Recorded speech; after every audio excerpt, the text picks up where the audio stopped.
شعر نمبر 2۔ تمنا ہے تیری اگر ہے تمنا، تیری آرزو ہے اگر آرزو ہے۔ خواجہ میر درد کی غزل کا دوسرا شعر ہے۔ وہاں لغت ہے تمنا، خواہش، آرزو، تمنا یعنی مراد۔ مرکزی خیال کچھ اس طرح سے ہے کہ جب تک کائنات میں حیات ہے تیری آرزو رہے گی۔ اب یہاں اس شعر کے دو معنی ہوتے ہیں، پہلے مجازی اور پھر حقیقی۔ مجازی معنوں میں شاعر اپنے دوست سے مخاطب ہیں اور اپنے محبوب کو مخاطب کر کے کہتے ہیں کہ اے میرے محبوب، اگر کسی کی خواہش یا آرزو ہے تو وہ میرے دل میں صرف اور صرف تمہیں پانے کی ہے، تم سے محبت کی ہے اور تم ہی کو چاہنے کی ہے۔ یہ مراد میری تم ہی ہو، میری مراد، میری خواہش، میری تمنا کا محور تم ہو۔ لیکن پھر دوسرے معنوں میں خواجہ میر درد اس بات کو واضح کرتے ہوئے کہتے ہیں کہ میری زندگی کا مقصد، میری زندگی کی تمنا، خواہش، آرزو اور مراد صرف اور صرف اے میرے اللہ تجھے پانا ہے۔ یہی اصل تمنا ہے اور یہی آخری میری خواہش اور آرزو ہے۔ یعنی معرفت الہی میں گم ہو کر میر درد اپنی زندگی کو بسر کرنا چاہتے ہیں اور یہی ان کی دلی تمنا اور دلی خواہش ہے اور یہی ان کی زندگی کا مقصد ہے۔ حوالے کا شعر ہے، جبیں سجدہ کرتے ہی کرتے گئی، حق بندگی ہم ادا کر چلے۔ شعر نمبر 3۔ کیا سیر ہم نے جو گلزار دنیا، گلے دوستی میں عجب رنگ بو ہے۔ گلزار دنیا، دنیا کا باغ، گل، پھول، عجب، عجیب، نرالا، انوکھا، بو، خوشبو۔ مرکزی خیال کچھ اس طرح سے ہے کہ تمام عالم کی سیر کی مگر جو خوشبو دوستی کے پھول میں ہے وہ اور کہیں نہیں۔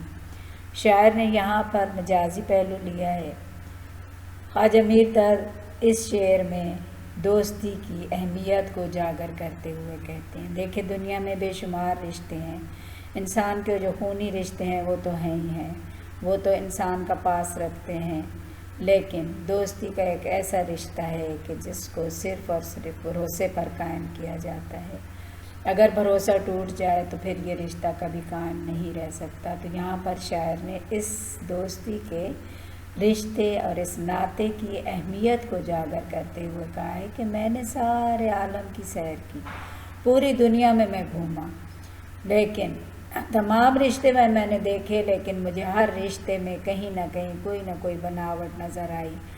حالانکہ خونی رشتوں میں بھی تصنع اور بناوٹ، یعنی ہر رشتہ جو ہے وہ اپنے مطلب کے حساب سے ہے، سوائے ماں باپ بہن بھائیوں کے۔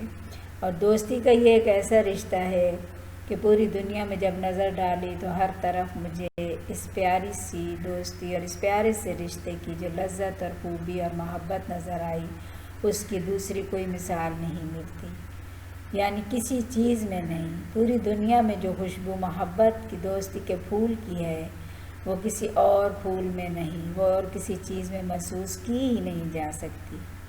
وجہ یہ ہے کہ یہ رشتہ بہت انمول ہے، یہ رشتہ ایسا ہے کہ نہ خریدا جا سکتا ہے اور نہ ہی کسی سے مانگا اور چھینا جا سکتا ہے۔ دوستی کا رشتہ بہت انمول ہوتا ہے، بھروسے کی نیو یا بنیاد پر قائم ہوتا ہے، اور اگر یہ بھروسہ اس کو ٹھیس لگ جائے تو پھر ساری عمارت ملیا میٹ ہو جاتی ہے اور ایک ڈھیر بن کر رہ جاتی ہے۔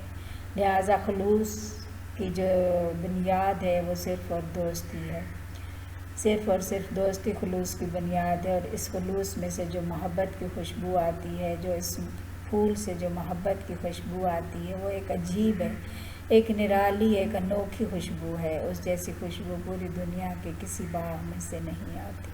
یہاں پر شاعر نے دوستی کی اہمیت کو اجاگر کیا ہے۔ اور حوالے کا شعر یہ ہے کہ بہت مخلص اور پاک بندے خدا کے نشان جن کے قائم ہیں صدق و صفا کے، کیونکہ یہ بہت سچے ہوتے ہیں، صاف ہوتے ہیں، صاف گو ہوتے ہیں، اور دوستی کا رشتہ بھی اسی بات پر قائم اور دائم ہوتا ہے۔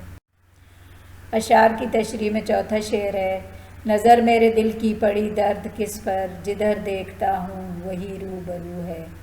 جدھر سے مراد ہے جس طرف، جس جانب، روبرو، آمنے سامنے۔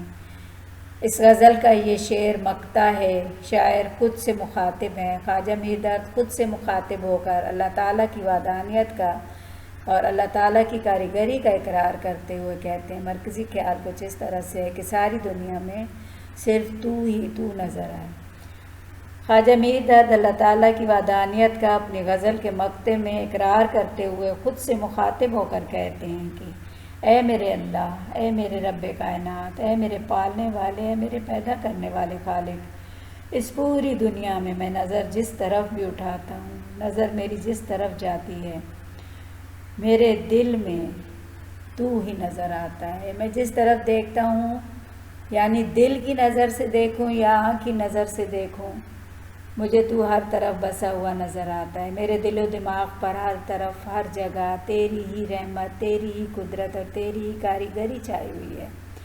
ہر طرف وہی محسوس ہوتا ہے، وہی محسوس کرتا ہوں، وہی دکھائی دیتا ہے جو تو نظر آتا ہے، تیری کاریگری نظر آتی ہے، اور اس کے علاوہ مجھے کچھ دکھائی نہیں دیتا، نہ کچھ نظر آتا ہے، کیونکہ آپ دیکھیں کہ تا حد نظر اللہ کی بنائی ہوئی ہر چیز آپ کو نظر آئے گی۔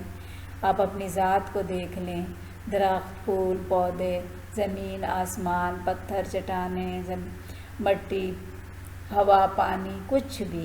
شاعر کا بھی یہی مقصد ہے کہ ہر طرف، ہر جگہ پہ مجھے اللہ تعالیٰ تیری قدرت کی کاریگری نظر آتی ہے، اور وہ اس بات کا اقرار کرتے ہیں۔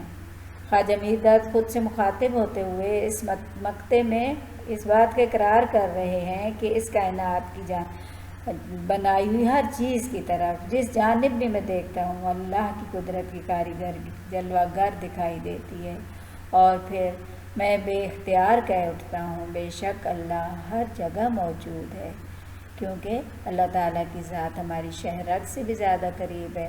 اللہ کی بنائی کاریگری اور اس کی قدرت ہمارے سامنے ہے، ہماری ذہانت سے بنائی ہوئی چیزیں وہ بھی اس کے حکم سے بنی ہیں۔ تو شاعر نے یہاں پر اس بات کا اقرار کیا ہے کہ مجھے اس قدرت کی کاریگری میں، اس دنیا کی ہر بنائی ہوئی چیز میں اے اللہ تعالیٰ تیری قدرت کی کاریگری کے جلوے دکھائی دیتے ہیں، اور میں بے اختیار کہہ اٹھتا ہوں بے شک میرا اللہ ہر جگہ موجود ہے۔ حوالے کا شعر ہے، دو عالم سے کرتی ہے بیگانہ دل کو، عجب چیز ہے لذت آشنائی۔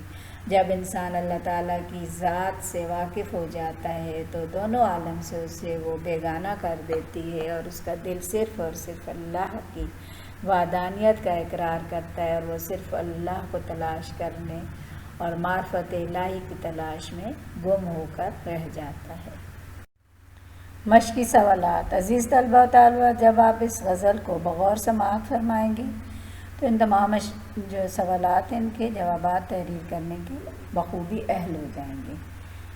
غزل کے اشعار کی تشریح بحوالہ شاعر آپ نے اپنے الفاظ میں تحریر کرنی ہے۔ غزل اور شاعر کے حوالے سے معروضی سوالات کم از کم 15 تحریر کرنے ہیں، یعنی جنہیں آپ MCQs بھی کہتے ہیں۔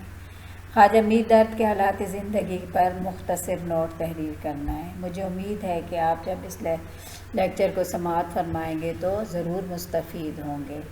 اب اجازت دیجیے، اللہ حامی و ناصر۔